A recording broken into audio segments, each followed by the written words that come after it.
Hey, how's it going? Welcome back to my channel. My name is Gabby, and today we're going to be doing a book haul. And I want to say it's been about like 6 to 8 weeks since the last time that I did a book haul, so I do have so many books to share with you. I have a lot of new releases to show you that I'm really excited about, as well as some arcs. I have a lot of romance, a lot of thriller, a lot of horror books, just a wide variety of things. And June has been a really busy month for me because I've been trying to balance a new job on top of booktube stuff and on top of reading, and I've been dealing with some pretty intense burnout recently, as well as just like feeling unmotivated and having a lot of brain fog in general. And I was really excited to try Saffron Co because I've heard really great things about what it can do to help boost your mood and improve your focus. And I've been using Saffron Co for about 8 weeks now, and I'm feeling a lot more excited and like I'm back to my usual self and feeling a bit more balanced in my day-to-day. Saffron Co is not a caffeine pill, it's a slow burn glow up, and 91% of people feel that energy and mood boost by week 5.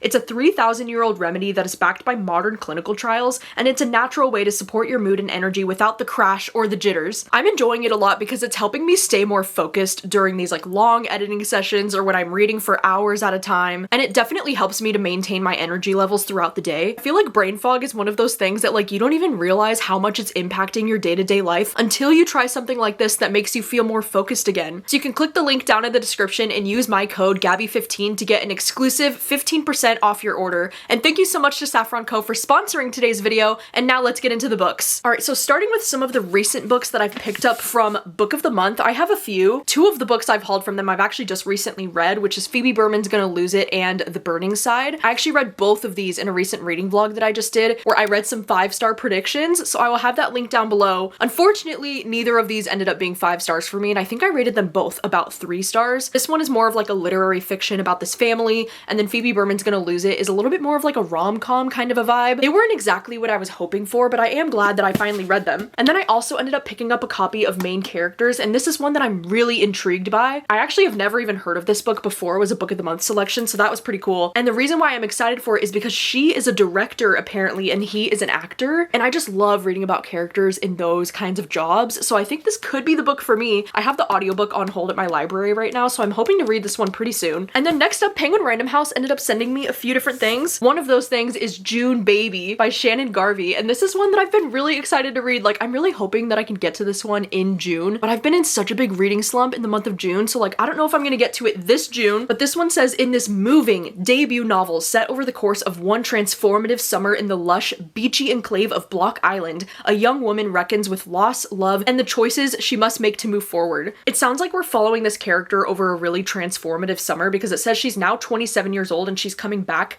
to the place where she grew up, and it says when she was 17 she lost her mother to cancer. It says that this is both a heartfelt coming of age narrative and a tender exploration of love and grief. This does sound like it could be the perfect read for summer, so hopefully I can get to this one before the summer is over. They also sent this one called Nerve Damage, and I really love this cover, by the way. Like, I love the ombre of the blue and the green. I just think it looks really cool, and the reason why I was intrigued by this one is because it kind of sounds like it could fall into the territory of like a weird girl book, because this says it's a revenge novel about a woman's quest to escape her stalker ex-boyfriend by stalking him herself. Does that not sound like a fun time to you? Because it definitely does to me. They also sent this one called Waiting on a Friend by Natalie Adler, and this is one of those books with a synopsis that just immediately intrigues me because it says New York City, East Village, 1984. It says a young woman with the power to see the ghosts of her friends is haunted by the one who refuses to return. And this one is also a debut. It says this is a story of friendship and community during a time of devastation and defiance. What are you talking about, New York City in the 80s vibes? And the fact that she can see ghosts, like, this sounds like it could be the book for me. They also sent this romance novel called Running Home to You, and this is one that I've been so excited to check out because it says that it's a sapphic sports romance. And I'm really excited to read this because not only am I kind of like obsessed with like queer sports romance lately, but also I've never read a book before that's a sapphic romance with softball players. I used to play softball as a kid, you might not know. I played softball for like 5 years and I was really into it, and so I am very intrigued at the idea of a sapphic softball romance. Like, that sounds so cute. And then they also ended up sending a copy of Summer Slasher by E.L. Chen, and also look at those edges on this one. Oh my god, it's so beautiful. This one says, a fun twisty tribute to the cult films of the 1980s, Summer Slasher shows that the real horror is never being able to escape who you were in high school. One of the little blurbs on the back that really intrigues me: what if the cast of The Breakfast Club ended up in the world of Scream?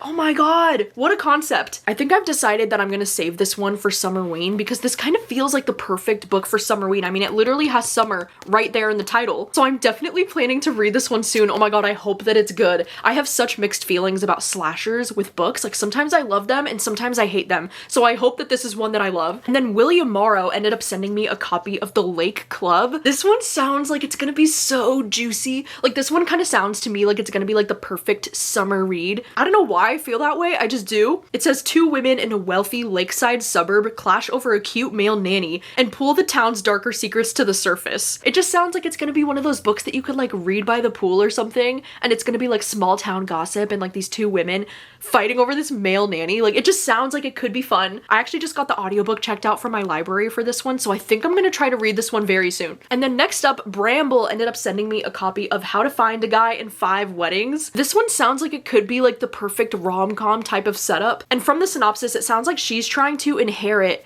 her grandmother's store that she left behind, but in order to do that, she has to settle down, I think, and get married. And so she's just like ready to marry the first guy that she sees. And then this other guy finds out about her plan and he's like, no, what do you mean? Like, I believe in love. And I think he must be the matchmaker. And then it says he's convinced that he can find her a soulmate in one of the next 5 weddings that he's going to. So he's like trying to set her up with all these different guys at these weddings. And I'm guessing she's gonna end up with him. It's gonna be a romance between them. Am I right? This one does sound like it could be really cute, and I love romances that involve weddings. And then next up, Little Brown ended up sending me a copy of Odessa, and this one is a new horror book that I feel like this looks absolutely terrifying. Like there's something about this cover that really draws me in. The way that her face is kind of like doubled like that on the cover, it looks so spooky. And this one has a premise that really intrigues me because it says a grief-stricken family turns to ancient magic to bring their daughter back from the grave. I feel like I've read a lot of horror books that kind of have a similar type of synopsis. It kind of gives me like Pet Sematary vibes. You know, like how far would you be willing to go to bring your loved ones back from the dead? Like that type of thing. And that's something that I really do like reading in horror, so I hope that this one's good because this one has a killer cover. Like I would love to keep this on my bookshelves forever. And then HarperCollins ended up sending me a copy of Ash, and this book is so short. It's so tiny. It's only about 152 pages. And this is one that has really intrigued me because a lot of people are describing this one as being like a fever dream. And this one is another debut. It says that this one follows a working mother before and after a devastating weather event, and it says it captures the everyday wonders of mothering in a time of ecological crisis. This is another one that feels like it could fall into the category of like weird girl books, so I am here for this. I can't wait to read it. And then next up, Minotaur Books ended up sending me 2 different thrillers that I am so excited about. One of them is this one called The Breakup Retreat by Camilla Sten. This is actually from the same author as The Bachelorette Party, and I wasn't the biggest fan of that one when I read it like last year or the year before. This one definitely intrigues me, and I love this cover. Oh my god, gorgeous, stunning. Because it says it takes place at this clinic where they use revolutionary therapy techniques to heal you from your heartbreak. But then it says sometimes people are never heard from again. I do love thrillers like this that like have a retreat where like people can go to and then people go missing and like weird stuff starts happening at a retreat. That is one of my favorite tropes to read when it comes to thrillers, so I'm really excited to read this one. And then I'm also really excited because they sent Pretty Dead Things by Kelsey Cox. And if you do recall, last year I ended up reading Party of Liars by this author and I loved it so much. I gave it 5 stars. It was actually like one of my favorite thrillers that I read last year, and I really wasn't expecting to love it that much. So I've been really excited to read the newest book from this author, especially because this one does sound like it's going to be kind of similar because this one also is going to take place in Texas. It says in the year 2000, there was this young girl, Isabel Whitmore, who vanished without a trace. And it says now in 2025, as the annual Lone Star Princess pageant looms, old grudges and buried secrets resurface among the women. It does sound like it's going to have a similar vibe to the other book where it's like Texas and like beauty pageants and like that kind of a vibe. I love that the little tagline at the top of the book says beauty dies, secrets never do. That sounds so dramatic, and this sounds like it's gonna be like silly stupid in the best way, so I'm hoping to read this one soon. And then Saturday Books ended up sending me a copy of Burnout Summer by Jenna Ramirez, and this one also sounds like it could be like that perfect summer read. It does sound like the main character is also pretty relatable because, like myself, she's also dealing with some burnout. It says her career is soul-sucking, she's buried in student debt,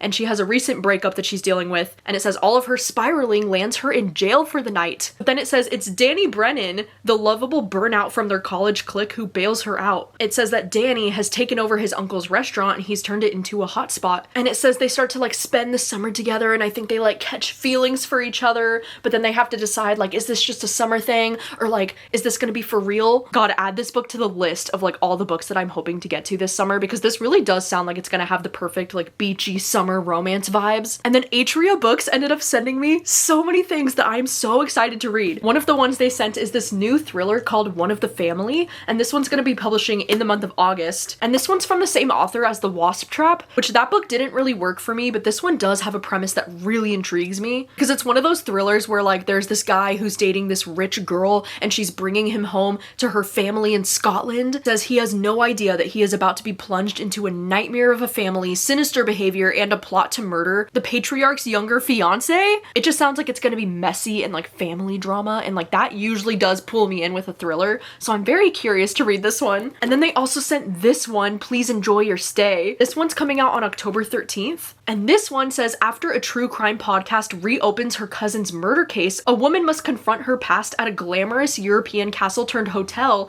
where she follows a trail of toxic family secrets and deadly lies in this gothic tinged thriller perfect for readers of Lucy Foley and Ruth Ware. How exciting is that pitch? I do tend to love thrillers that have like a true crime podcast element to them. Like I find that to be very fun. And then also like a European castle turned hotel, like that sounds like it's gonna have the best atmosphere. So I hope that this one's really great. I'm also hoping that I can read this one very soon. They also ended up sending this book called Strange Bedfellows, and this one is an arc that I have. It's coming out September 22nd. This sounds like one of the most unique premises for a book that I've ever heard in my life, and so I was just so curious, like I had to pick it up. It says a dark and steamy debut novel about a girl who is sometimes a cat and the witch she loves as secrets from her past threaten to unravel in the delicate balance of her present. So we're following this character named Cleo, and I guess sometimes she's a cat. Like I don't really know what that means, but then it says she meets this guy named Wes, and it turns out that Wes is a witch, and it says she's his animal familiar. I don't know what that means, but I am so curious about this one. And then another arc that they sent is for Trad Wife by Sarah Langan, and this one is also going to be publishing in September on the 29th. This is another one that I'm so excited and like so curious to check out, because I feel like the Trad Wife trend in books right now has been really popular, and this one especially intrigues me because we're following this character who is a journalist, and she's recently been canceled, and she's thought that like her career is over, and then she ends up getting this assignment to go and uncover the dark secrets behind a Trad Wife influencer. So she gets like sent to this farm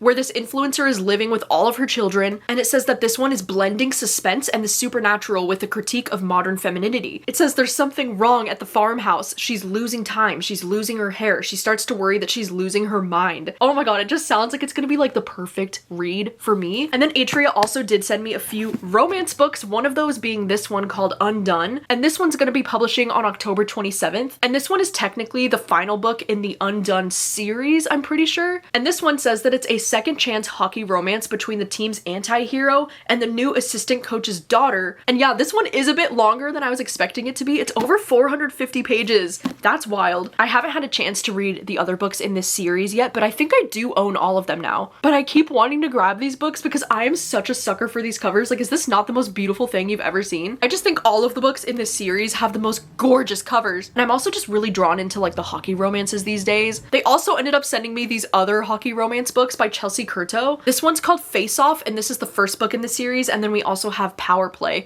And I think these are books that were published a long time ago, and they're like getting new covers, I'm pretty sure is what's happening here. And for Face Off, this one says a steamy rivals to lovers romance between an NHL player and her team's captain. So that is very exciting, you know, because like I just mentioned, I do love the hockey romances. I mean, I've been loving hockey romance for like 10 plus years now, because I feel like it was 10 years ago when I first read The Deal by Elle Kennedy, and like Him by Serena Bowen and Elle Kennedy is like one of my favorite male hockey romances of all time. But I feel like especially recently, because of like heated rivalry, because of like the off-campus TV series, I feel like hockey romances are really blowing up right now. I actually saw this post on Threads that I thought was so funny when they were saying fictional hockey players right now are to women what vampires were back in like 2008. And I thought that was so funny, and it's so true because I feel like hockey romances are so big now. And then next up, Berkeley Romance ended up sending me a few different things, and I'm very excited about this because I've been in such a big romance mood dude. This whole year, I can't seem to shake it. And so I'm really glad that I have so many different romance books I can read. One of the ones they sent is The Final Score by Lana Ferguson. And I've read a few books from Lana Ferguson, and I do tend to really like her romance books, so I'm excited to check out this one. And what do you know, this is another hockey player romance. Oh my gosh, when I tell you, hockey is just popping off, dude. This one says a hockey player and a grad student are on thin ice until they meet their match. It sounds cute, it has a pink cover. I can't wait to read it. Ooh, there's also this one called Chase Me If You Can. And this one follows two storm chasers who find a love that could blow them away in this electric debut romance. I love that it also says that she's a wedding photographer. That's a cool job. I love to read about that. I feel like this is another thing that's becoming more popular recently, is to read about like storm chasers, because I just read that book last month, In Stormy Weather, and that was also about like two storm chasers. I also happened to notice that the love interest in this book, his name is Wes, which is probably one of my top favorite male names of all time. Like if I were to ever write a book, I already know that the love interest would be named Wes. Like there's something about that name, I freaking love it. And like how crazy is that? Because this other book that I just mentioned also has a character named Wes. Like what are the chances? There are so many characters named Wes recently that I've noticed. And then next up, Berkeley Romance also sent this one called Embrace, and this one is going to be coming out August 4th. And I know, you've guessed it, it's another hockey romance. This one says it's an unexpected spark between a hockey player and the coach's daughter. Apparently this book is also a part of a romance series of some kind, so I don't know if this one's the first book in the series. I'm sure with most romance series, it doesn't really matter what order you read them in. I just really love this cover, and like look at how cute they are sitting there, and look at all these books behind them. Nothing's better than a fictional hockey player with tattoos who also reads. Oh my gosh, and then we have this one called In What World by Bridget Morrissey. This one's also going to be publishing in August, and this one is not only a sapphic romance, but the synopsis for this one is so interesting. It says two high school rivals reunite as adults to investigate the disappearance of their beloved former teacher, only to wind up traveling through a series of alternate realities together. Bitch, what? I love alternate reality type of shit. Like that's one of my favorite things to read about. And like a sapphic time travel-y romance book, oh my god, sign me up. I also just love this cover. Like, do you not think that's so gorgeous? Oh my god, I need to drop everything and read this one really soon. Like, I'm not even kidding. This sounds like it could be a 5-star for me. And then they also ended up sending me the new Christy Greenwood called Romantic Hero. I am so excited to read this one. You have no idea, because this is from the same author as Love of My Afterlife, which was a romance book that I just absolutely adored. Like, it was so cute. And this one also just sounds like it could be the perfect romance book for me, because it says we're following a heartbroken romance novelist who is forced to address her writer's block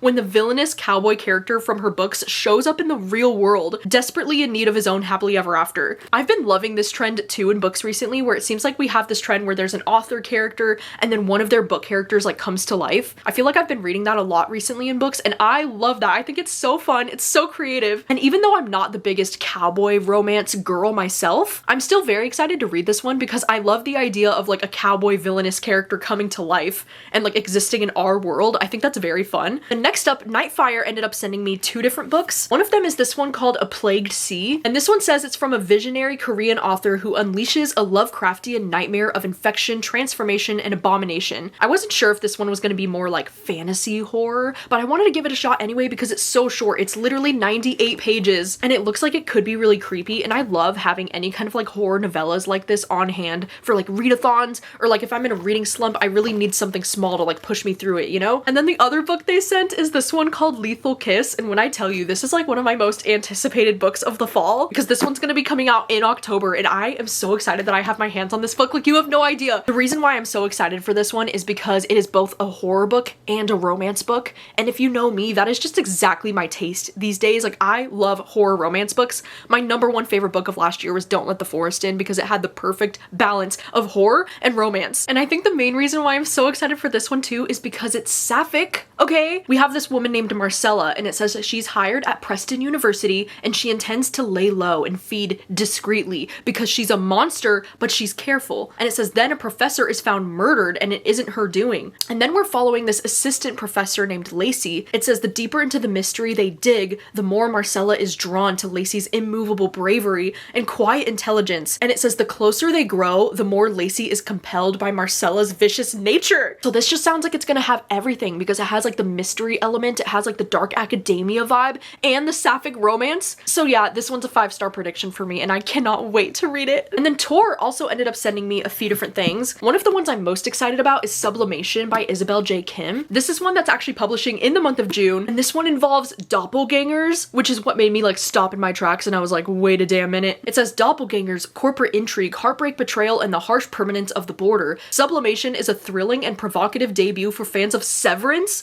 that asks what you'd sacrifice for a different life. Oh my gosh, does that not sound like the perfect pitch? I'm so interested in this, and I feel like there's been a lot of books coming out lately that are comparing themselves to Severance. Like, I feel like Severance is like starting a movement. They also ended up sending me this one called Strange is the Light, and this one's gonna be publishing in September, and I am a little bit nervous to read this one because it's from the same author as Eat the Ones You Love, which, if you recall, is a book that I rated pretty low. I wasn't a big fan of that one. And can I also just say that, like, I don't really like this book cover. I think it's kind of hideous, no offense. But I am still excited to read this book because the synopsis, I'm like, what? It says a group of childhood friends is called back to an island along the coast of Ireland for a funeral. It says years later they have to face the consequences of their last adventure together, where they had unintentionally opened a rift into an eerie alternate dimension while playing a tabletop RPG set in a treacherous world that resembles a cherished childhood game. It says the game was left unfinished. Daphne never took her final turn and there is still a debt that must be played. Like, what in the Jumanji? Does that not sound kind of like Jumanji? I love the idea of like characters playing a game when they were kids and it like opened a rift into another world. Like, what are you talking about? That sounds so cool. And then they also ended up sending me a copy of Dreamland by Olivia Blake. And this is one that I don't know if it's gonna be my thing or not because Olivia Blake has been pretty like hit or miss for me as an author in the past, but I've just been so curious to read more from her. This one says that it's a new gothic tale from her. It says there's smoke in the air, but who will be the one to light the match? The Santa Anas are blowing, a killer is on the loose, and the most alluring red flag Anya has ever seen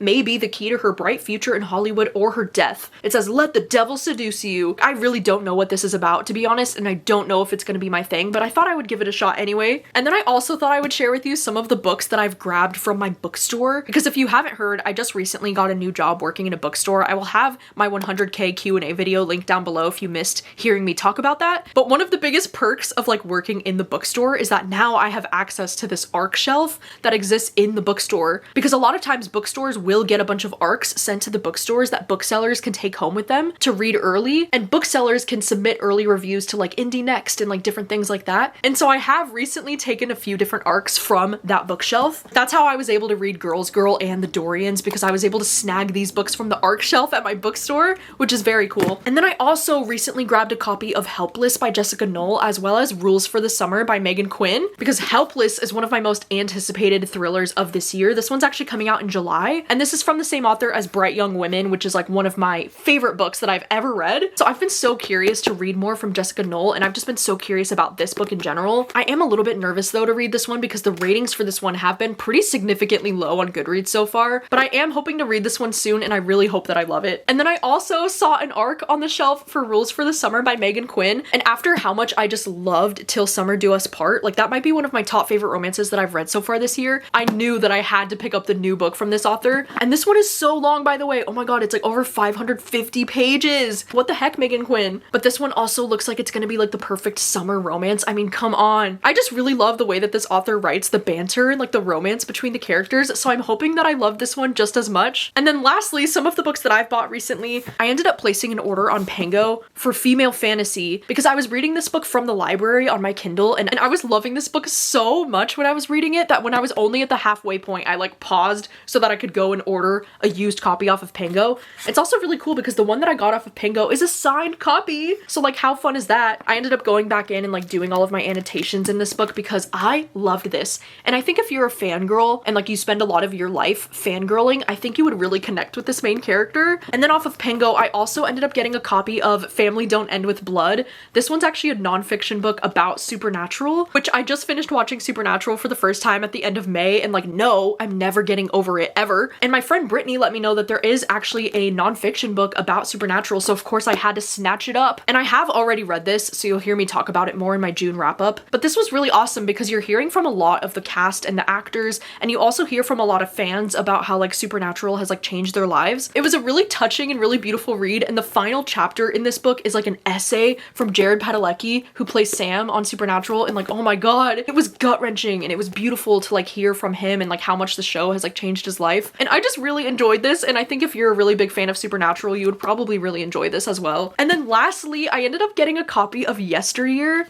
I actually ordered this one from Blackwell's because this one is the UK edition of the book, because I much prefer this cover compared to like the US cover. I just think this one is so much more beautiful. Like there's something about just like seeing her lips with like the bright yellow on the bottom and then all the freaking cows. And because I recently read this book and it was a 5-star for me, and like it's one of my favorite books that I've read this year. I know a lot of people are saying that Yesteryear is like completely overhyped at this point, but I would disagree. I love this so much. It was so trippy. This is another one of those books that deals with like the trad wife influencer kind of commentary, and I just think this book did it so incredibly well. This book was so shocking and it was so well written, and I just couldn't get enough of it, and I can't believe that this is a debut. Like I will read anything that this author writes in the future. Like I just love the writing in this so much. So I'm so glad that I own a copy. I still need to go back in and like finish annotating in this copy. I don't know, maybe I'll have to do a reread sometime soon. All right, those are all of the books in this book haul. I know it was a massive book haul. I've just been hauling so many exciting things lately, and I don't even know where to begin when it comes to reading these books. And I just know that like now that I'm working in a bookstore, this is gonna be my downfall, because as an employee of the bookstore, I do get a discount on books, and then I also get a really good discount on used books in the bookstore. And so I haven't even really given myself the permission yet to like go crazy in the bookstore, but like, oh my gosh, as we get some used books in, you know that I'm gonna be hauling so many books from the bookstore over these next few months. I can't wait. Thank you so much for watching. If you've read any of these books, let me know your thoughts on them, and let me know which books you think I should prioritize over the others, because there are a lot of books here. And thank you so much for watching, and I'll see you next time with a new video. Bye!